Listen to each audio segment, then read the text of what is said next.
10 نفر تصمیم گرفتم که صاحب کتاب قرآن کنم. از این رو کدام نفرایی که میخواهند کتاب قرآن ایما قبول کنن روز جمعه میتونین از سحر تا بگه را اومده صاحب همین کتاب قرآن شدن. کدام نفرایی که اول شده میبیایم قرآن میگیرن روز جمعه این سحر تا بگه را. کدام نفرایی که اول میبیاین همون نفر ده یک کتاب قرآن میتین و باید یادآور شم که یگام نوار پاور یگام چی نمیکنیم، یگام چی نمیکنیم، نه نوار نه سوته.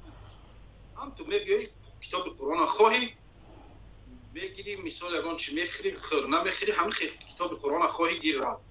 مقصد به یگان شرط و به یگان اسلوبیای معین روز جمعه از سحر تا بگه را کدام نفرایتون که هستین مرحمت کنین بیاین یک کتاب قرآن ای ما گیرین. 10 تا کتاب قرآن ای برادرای عزیز، همین 10 کتاب قرآن 10 نفر ده تقسیم میکنم بیاین گیرین. آدرس سانت پتربورگ مترو پریمورسکی ژلزنوودسکی 68. کدام نفرایی که در مترو پریمورسکی مرحمت کنین بیاین گیرین برادر.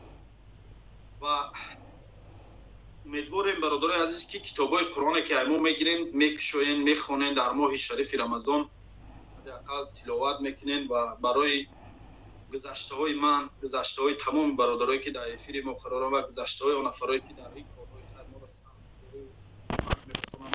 دعا میکنم برای ما. حتما دعا میکنیم برادرای عزیز. ما فقط نیاز به یک کف دعای شما داریم. یک کف دعا کنین تمام دیگه هیچ تون در کار نیست.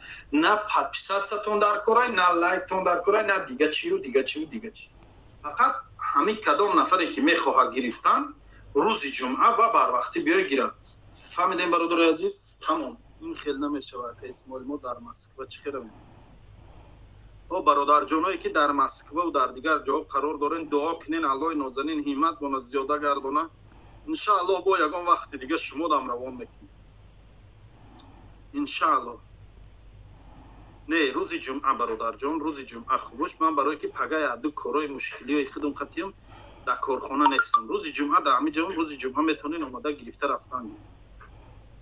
سلامتی میخوایم.